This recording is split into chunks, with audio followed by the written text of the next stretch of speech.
Olá, amigos do Notícias Agrícolas, no ar mais um boletim. Agora para a gente repercutir uma ratificação feita ontem pela Câmara dos Deputados, que é o chamado Protocolo de Nagoya. Esse protocolo, na prática, ele foi criado aí com o objetivo de tentar repartir os benefícios conquistados a partir da utilização de recursos genéticos, naturais, enfim, do país, a comercialização, enfim, as aplicações da utilização desses recursos. É um protocolo já antigo que vinha sendo discutido aí já há bastante tempo pelo Brasil e foi encarado nessa votação, nessa ratificação aí, como uma conquista, demonstrando principalmente que o Brasil tem lá as suas preocupações na comercialização internacional e principalmente na questão ambiental e num discurso de união aí entre ruralistas e ambientalistas, ou o setor produtivo do agronegócio e também os ambientalistas, que se uniram aí para tentar aprovar aí esse protocolo de Nagoya. Mas tem algumas críticas a serem feitas desse protocolo e para entender melhor, para explicar melhor o que está acontecendo e quais são as dúvidas, a gente convidou Valdir Colato, que é o diretor do Serviço Florestal Brasileiro lá no Ministério da Agricultura. Colato, seja bem-vindo, obrigado pela participação conosco aqui no Notícias Agrícolas. Nos ajude a entender, esse relatório demorou bastante tempo para ser aprovado, ratificado aí pela Câmara dos Deputados, e me parece que foi um período muito rápido de aprovação aí, de discussão aí nas últimas semanas, nos últimos meses talvez. E a gente percebeu que você tem algumas críticas aí em relação ao que está sendo aprovado, que está sendo colocado aí como ratificação do protocolo. Queria entender o que significa esse protocolo hoje e quais são os cuidados que a gente precisa ter com ele, quais são aí as barreiras que podem trazer algum tipo de prejuízo para o Brasil, se é que isso é verdade, qual é a sua concepção? Seja bem-vindo, Colato. Obrigado, Alessandro. Um abraço a todos os ouvintes. Na verdade, você sabe da nossa história, né, Alessandro? Eu fui deputado por 7 legislaturas e esse tema foi muito discutido na pauta do Congresso Nacional, tanto é que está aí desde 2015, por aí, sendo discutido com mudança de lei, medida provisória, etc., e nunca se chegou ao consenso de votação. Agora, não entendemos por que a pressa também, né? A Câmara estava colocando em pauta e acabou votando no dia de ontem, né? Adesão a esse relatório do protocolo de Nagoya, que é um instrumento, né, onde você leva o Brasil dentro de um bloco de países que vão atender uma legislação dentro de um acordo internacional na questão de diversidade, na questão de biotecnologia, da biodiversidade mundial, levando em conta aqueles que são originários dos produtos agrícolas, como café, como a soja, como o arroz, afinal, o Brasil só tem amendoim, mandioca e jabuticaba, que é brasileiro mesmo. O resto é tudo produtos exóticos que veio de outros países, inclusive os animais. Então, o protocolo de Nagoya, o que ele está levando? É que, em resumo, a agricultura brasileira, a agricultura rica, a agricultura tecnológica, subsidiar, pagar os países menos desenvolvidos, fazendo a divisão dos benefícios do uso da soja. Por exemplo, o uso da soja para a China, né?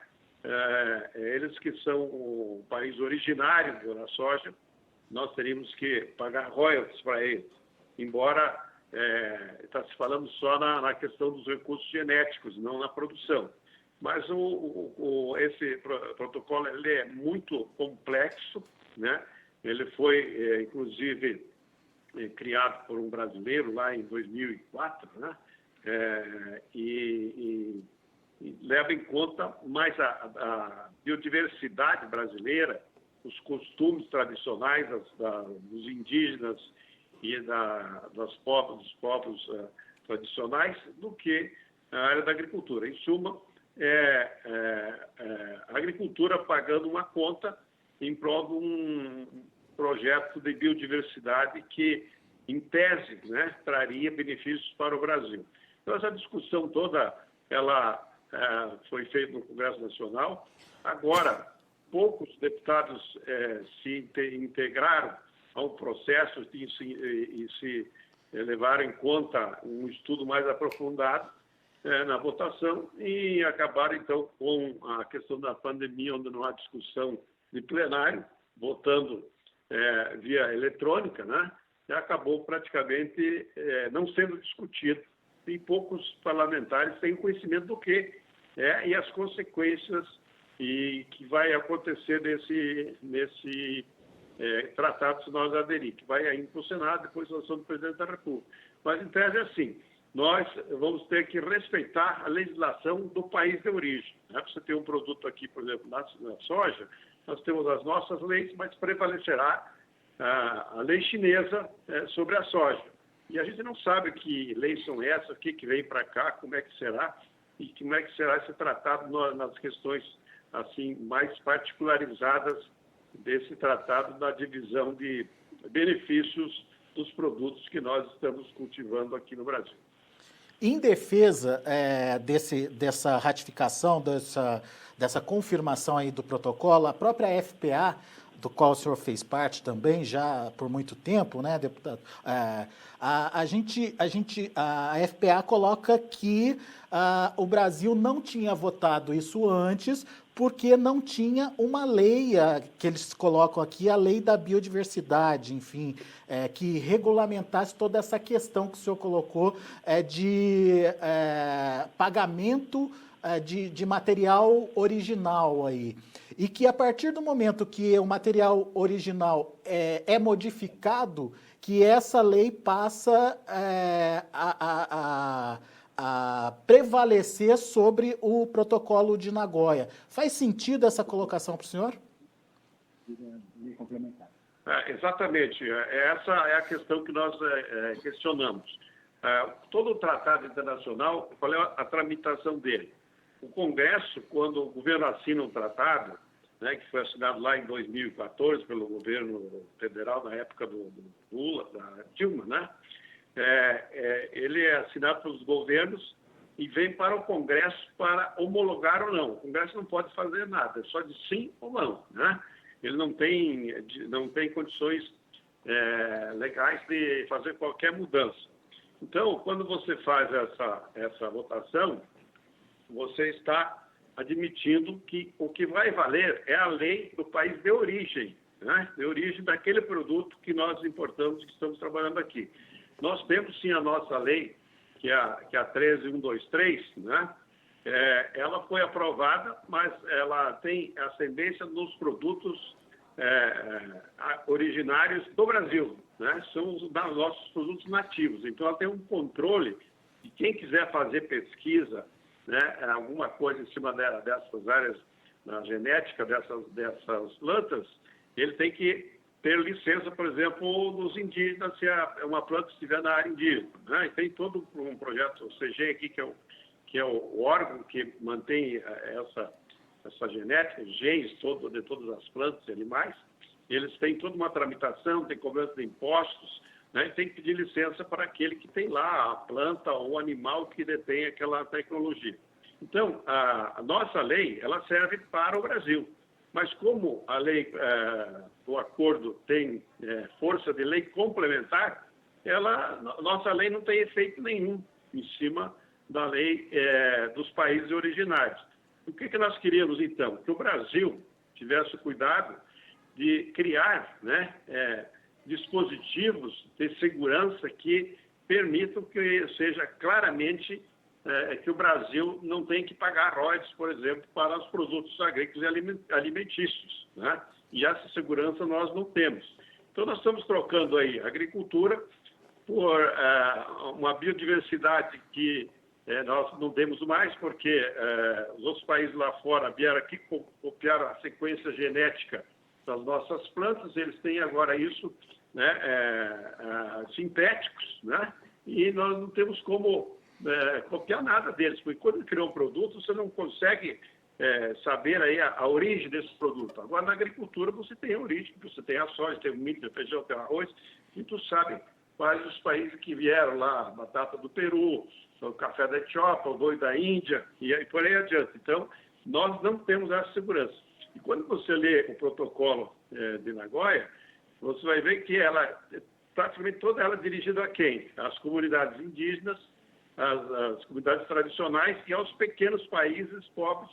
Se você vê a lista de quem aderiu ao protocolo, a maioria deles são africanos, países pequenos, né, ilhas, e coloca claramente que é para eles que tem que se trabalhar e países mais desenvolvidos pouco. A Europa, a União Europeia fez acordo também, alguns países não, né? Estados Unidos não, Austrália não, e porque eles entendem que realmente não tem segurança de que amanhã caia aqui no colo do Brasil a exigência de respeitar todas as leis de cada país que nós temos um produto que virá de lá. Imagina isso, né? Como é que vai se controlar isso? Como é que vão fazer as leis?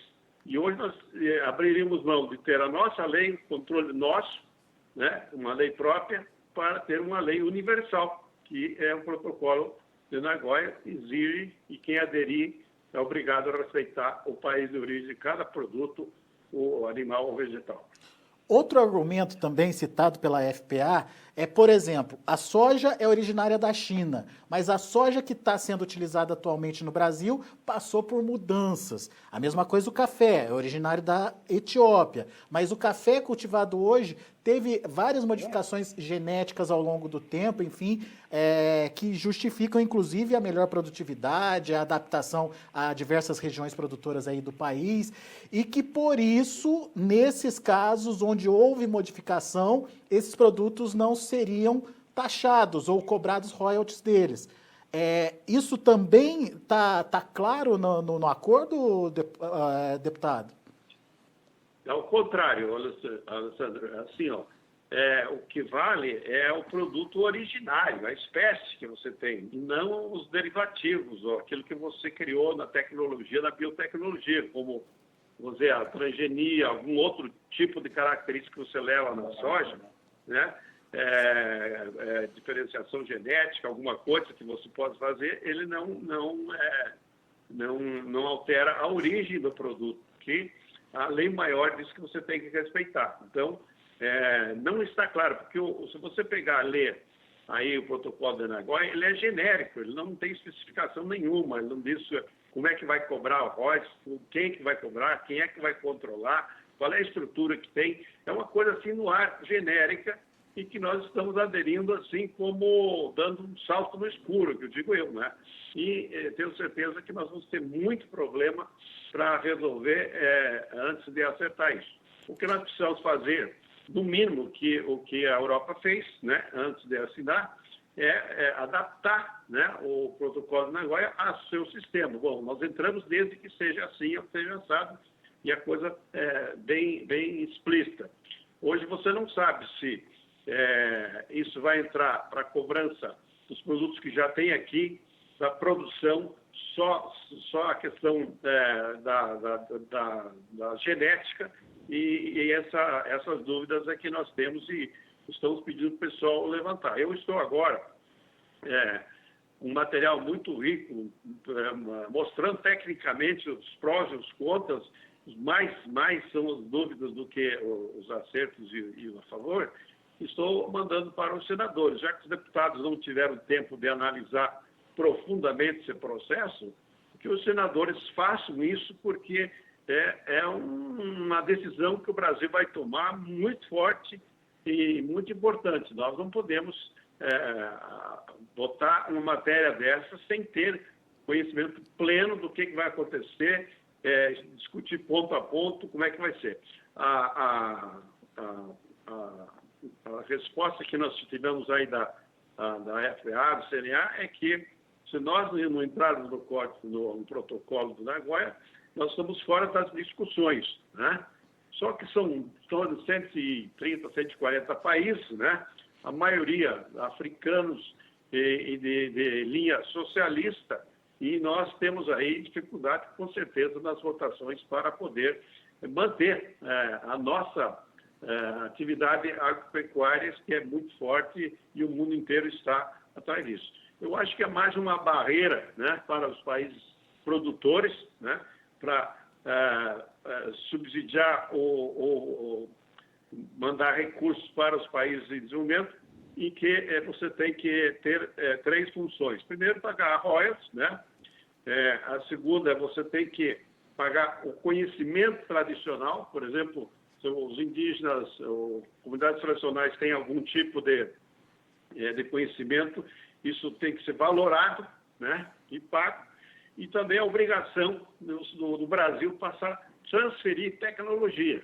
Nós estamos em tecnologia de soja, milho, bovinos, suínos e aves, somos um país de ponta para o mundo, né? Nós teríamos a obrigação de passar toda essa tecnologia para os outros países, prevalecendo aí a lei. Então, tem 2 pontos. Você recebe e você também você recebe e paga, né? Nós ficaríamos com a biodiversidade, que já está copiada pelos Estados Unidos, que tem um banco de dados de germiplasma que é do mundo inteiro, e não tem mais nada que pagar para nós, porque já tiraram a sequência das plantas e agora eles fazem sinteticamente.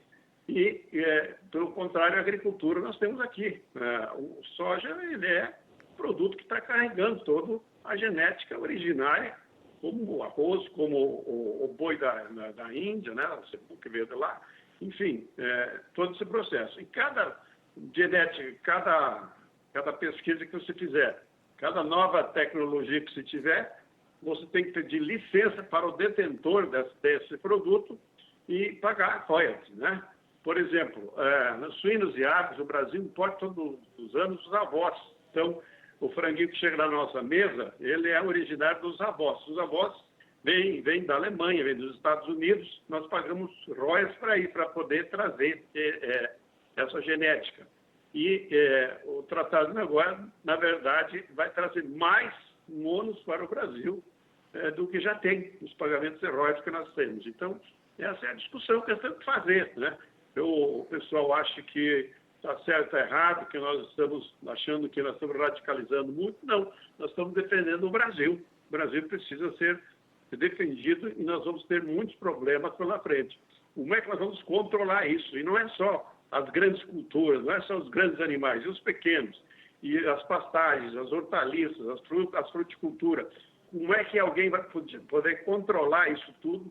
Porque ele será obrigado a fazê-lo. Se não fizer, ele vai ter sanção internacional e também nacional, que poderá aí o Ministério Público, outros órgãos, multar o produtor brasileiro. Eu acho que é uma temeridade nós entrarmos sem ter essa discussão aprofundada para que o Brasil saiba exatamente qual é o compromisso que vai assumir.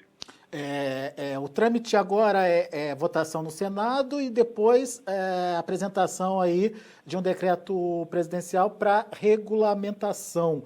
Nessa regulamentação é possível corrigir erros caso esse protocolo seja ratificado aí no Congresso, enfim, no Senado posteriormente, Colato? Não, assim, a tramitação agora vai votar na Câmara, né, vai votar no Senado. Se o Senado aprovar, sai um decreto legislativo, vai para o presidente da República e sai um decreto do presidente, né, aderindo definitivamente a esse protocolo, né? Mas nós temos que agora, então, ver como é que vai ser essa tramitação. E a legislação que nós temos, ela não altera, mesmo que você faça um relatório. O deputado Alceu Moreira, que fez o relatório da Câmara, né, ele justificou, colocou várias condicionantes, mas que não vale nada porque é um decreto e você tem a força desse acordo como lei complementar, que é a segunda lei do país, né, que abaixo apenas da Constituição. Então, realmente não vai alterar nada, não. O que vai alterar alguma coisa é se o Brasil tiver força lá, quando no fórum de Nagoya, ele poder impor as mudanças dentro do protocolo de Nagoya para poder valer então, aquilo que interessa para o Brasil. Muito bem. O senhor falou também de um relatório que está sendo encaminhado para os senadores. Quais os pontos mais críticos desse relatório, na sua opinião? Olha, nós temos vários pontos críticos aí que nós queremos levantar. Em primeiro lugar, as pessoas entenderem o que é o protocolo de Nagoya, né? Porque muito poucos sabem, e principalmente nossos parlamentares, que infelizmente não se envolvem muito com a área técnica, né? Tem que estar encaminhando para saber quais são os efeitos principais da adoção do protocolo de Nagoya para o Brasil. Essa é uma pergunta que tem que ser respondida. E também se as empresas e entidades de pesquisa que desenvolvem atividades no território nacional, como fica? Por exemplo, como fica a Embrapa, né? A Embrapa hoje, com a Lei Nacional 13.123, ela tem que pedir licença, autorização para fazer uma pesquisa de alguma planta aqui no Brasil, alguma coisa que ela quer pesquisar. Quando entrar o Nagoya, né, ele vai ter que pedir para as comunidades internacionais, dentro das regras do Nagoya, e para o país de origem, né? Também se pode o Brasil desistir ou não do Tratado de Nagoya se for assinado, for aprovado. Ele pode, mas ele terá 3 anos para poder sair. Depois que ele entrou, ele tem que pedir 2 anos para analisar e mais 1 ano para que ele saia. Então, quer dizer, o arrependimento virá, né, com 3 anos aí para a gente ter aí as experiências do tratado. A pergunta que se faz também, como é que será a repartição desses benefícios previstos no protocolo? Não diz nada, diz que tem que repartir os benefícios, mas não diz como é que é, quem que vai fazer, quanto que é, e essa é uma coisa que fica em tendência aí, né? Cada país vai cobrar essa taxa dentro da sua lei do que ele entender, né?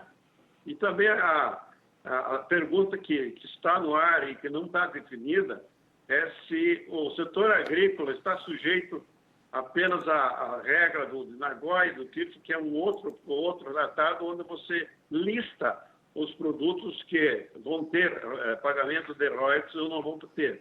Isso não está claro no protocolo de Nagoya. Qual é que é as obrigações financeiras para o setor agrícola brasileiro? O que nós vamos pagar de royalties? Ele só diz que tem que pagar royalties, mas será que vai pagar royalties só na genética ou vai ter que pagar também na produção? Imagine você, com a produção de soja que nós temos aqui, ou vamos numa hipótese que a China diz assim, minha lei diz o seguinte, quem quiser vender soja para mim vai ter que pagar os benefícios da origem da soja, que é nossa aqui da China. Imagina o tamanho da conta, né? O tamanho da conta que vai acontecer. Outra pergunta que tem que ser respondida e não se coloca aí é se o protocolo de Nagoya retroage, né, a lei 2015, lá na implantação dele, ou será a partir do momento que você fizer a adesão ao protocolo? Isso é uma pergunta que ninguém responde e está aí.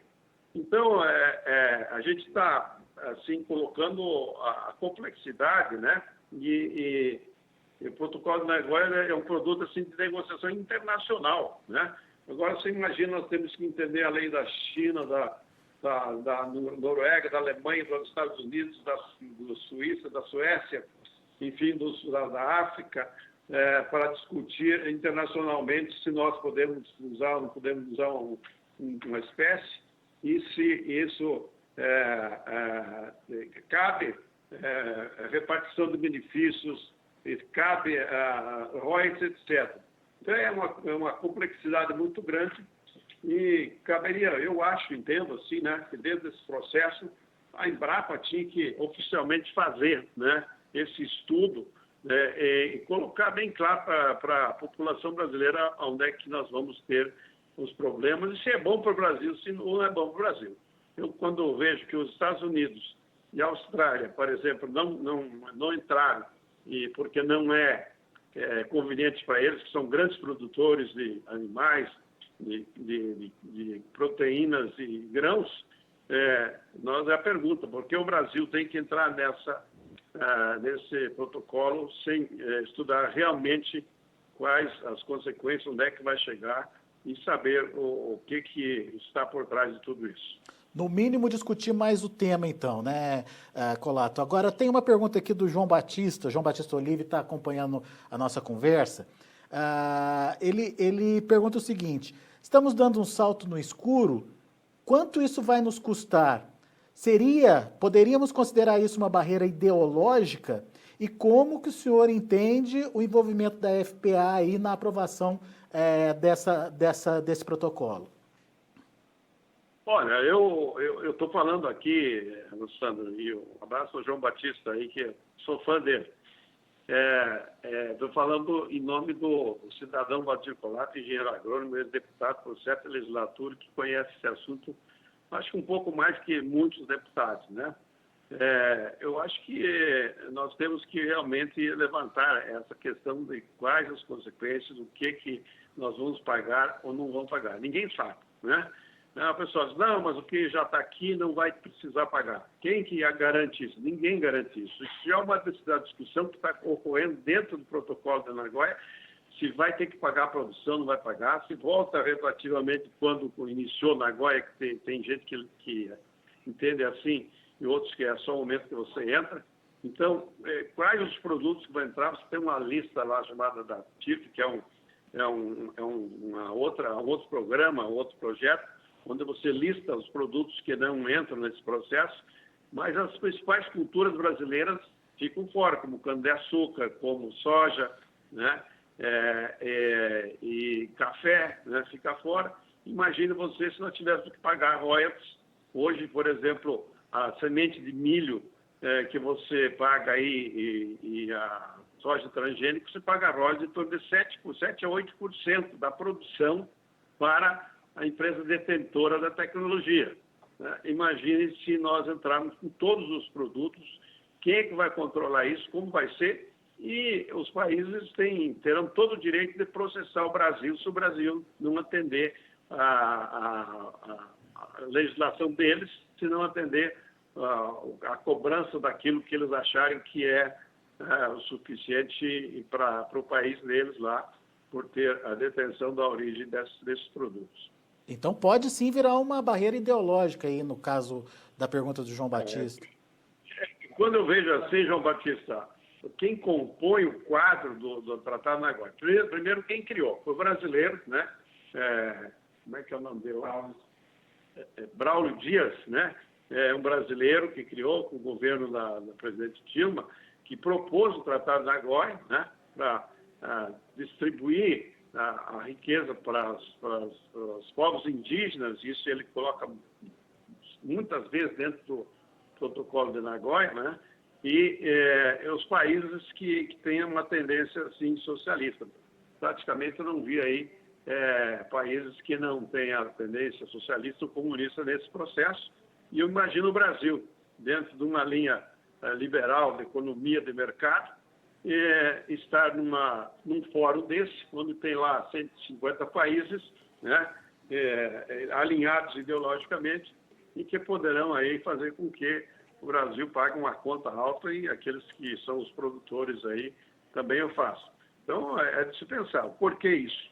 Quando eu vejo a Frente Parlamentar da Agricultura, né, afinada, em concordância com a Frente Parlamentar do Meio Ambiente, eu fico com o pé atrás, viu, João Batista? A coisa aí tem alguma coisa maior por trás disso. Valdir Colato, meu caro, muito obrigado, viu, pela participação, pela interpretação aí desse protocolo aqui para a gente. E óbvio, no mínimo é mais discussão em relação a esse tema, para que as perguntas, no mínimo, sejam respondidas e a gente não entre nessa como se fosse aí um tiro no escuro, né, Valdir? Obrigado pela sua participação. Assim que eu acho que o Brasil e a agricultura estão dando um tiro no pé. Espero que o Senado tenha paciência e tempo para analisar profundamente esse problema para nós termos aí uma saída. Se tiver que aderir, nós temos que ter as seguranças devidas para que nós não tenhamos que pagar uma conta aí que, no final, cai nas costas do nosso produtor rural. Valdir Colato, diretor do Serviço Florestal Brasileiro no MAPA, obrigado pela sua participação. Volte sempre, Colato, é sempre bom te ouvir. Igualmente aí, um abraço a você, João Batista. Um abraço. Tá aí, então, Valdir Colato, trazendo aí algumas polêmicas em relação a esse protocolo que foi ratificado ontem pela Câmara dos Deputados, deve passar agora para avaliação no Senado. Portanto, ficam as perguntas aqui, o debate é muito importante nesse momento, obviamente a gente vai trazer também aqui para o Notícias Agrícolas o posicionamento da FPA, porque a FPA, a própria CNA apoiam essa questão aí do protocolo, tentando inclusive responder a essas perguntas feitas pelo Valdir Colato. Enfim, fica para você também participar, para você também dar a sua opinião sobre esse tema, um tema complicado, difícil, que vem se arrastando há muito tempo, desde 2015, pelo que contou para a gente Valdir Colato, mas que parece que, de repente, começou aí uma corrida para aprovação desse protocolo. Vamos entender melhor o que significa isso. A gente agradece a sua participação, a sua audiência. Daqui a pouquinho tem mais informações e mais destaques. Continue com a gente.